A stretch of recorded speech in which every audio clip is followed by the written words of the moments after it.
Hey y'all, I'm gonna do a little walkthrough on some of the progress up to this point. It's not like a detailed breakdown, but wanted to make sure that y'all were caught up.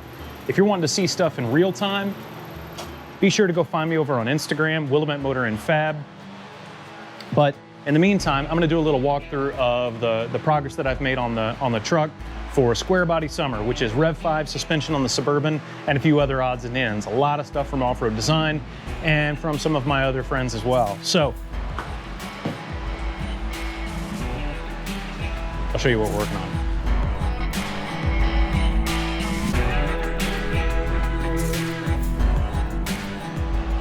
The axle is out and built. I yanked this thing out of the truck. I had built it originally with my dad and brother in 2005 and really hadn't done anything with it since. And it's not like you need to pull this thing out every year and service it. That's not what I'm getting at. All I'm saying is when I built it in 2005, two things were at play. One, I was on a college student budget, but two, I was just with like products that were available then, and a bunch of stuff has come on the market.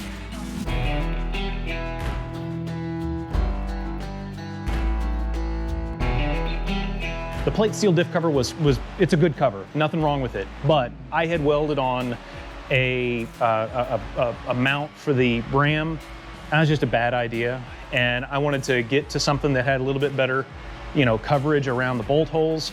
This crane one's, pretty nice too, and I just really like this style. So crane cover, nice and updated.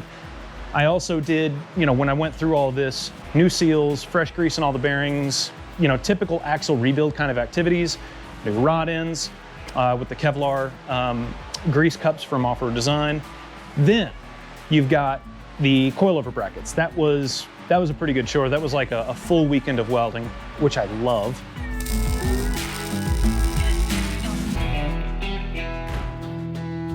And I got pretty much into where you can see, go back, look at the Instagram posts, everything I had to do to weld to the tube, the cast steel inner C's, the cast iron differential, and then do post heat and all that sort of deal. So if you're gonna do this coilover kit from Offroad Design, allocate an entire weekend to weldings.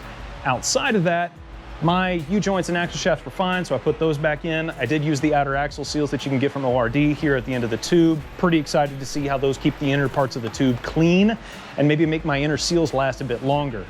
I'm kind of convinced that when the tube's flood with water and grit, that's what makes inner seals fail. Then Reed racing knuckles on the outside. I've been excited about these, so got those in finally. Talked to the folks at Torq Motorsports. They've got a big brake kit that works for the 60. I had always wanted to get into Powerstop's Z36 friction setup, but that's just, Dana 60s are just a little bit old and they don't make anything for it. So by switching over to using the Torq Motorsports bracket and switching over to Powerstop's calipers and rotor here, this is off a 2009 one-ton Dodge. By switching over, I get to use all the Z36 stuff, so that's pretty exciting. Massive brakes, dual pistons, 14-inch rotors. It's just big stuff. Basically, the axle's just fully refreshed. I've left the hubs off. I'm about to pull this thing, literally I'm about to pull this off the table. I've left the hubs off because I'm gonna mess with the bearing a little bit more, make sure that I got everything exactly where I want it. I've got to do a little bit more torquing down of some of the hardware. It's hard to do that on the table because the axle will fall. But yeah, I've spent like the last couple of weeks working and making sure that this thing is all up to snuff. That's the front end. Let's go look under the truck itself. Hey, come on, give that to me. Give it to, let go, let go. I pulled everything out of here. You've got everything from the upper shackle hanger, even my crossover pipe for the turbo, and pulled the steering. I did find a couple of hairline cracks here, so I'll either be repairing or moving that out, moving the mounts forward, and pulled the inner fenders, just getting everything cleared out and ready to establish link mounts and start building links forward. Refresh these forward body mounts, pulled the front cross member for the transmission. It's just the Magnum cross member right now. I'm gonna rebuild that. The list of stuff I'm gonna rebuild is long, mostly because there's a lot of this stuff that I did in like 2015, and I've learned and gotten a bit better at fabricating since then. So I'm just gonna kind of take my time and get this stuff in here and build back with some more updated but simpler designs. the way I built this stuff in 2015, it was a little bit overly complicated, difficult to reproduce, difficult to service. And I just need to be smarter about it now, and I've kind of learned some stuff since then. So yeah, that's where we are.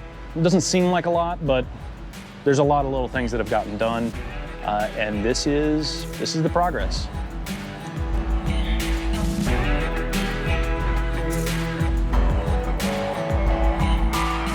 Next up is link mounts.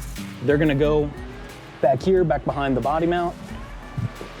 And then I'm gonna build links. So to build links, I gotta pull the axle off the fab table and make some room. So anyway, y'all wanna follow in real time, find me on Instagram.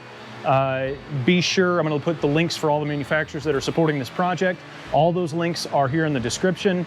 Don't forget to check out the other episodes and kind of tell me some of the stuff that you want to make sure I focus on in this next little walkthrough. I'm gonna try and do one of these every week as I have some significant progress to show. So post your questions, hit me up on Instagram.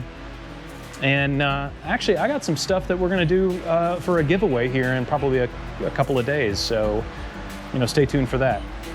Anyway, it's hot. It's time to go back to work. Y'all take care.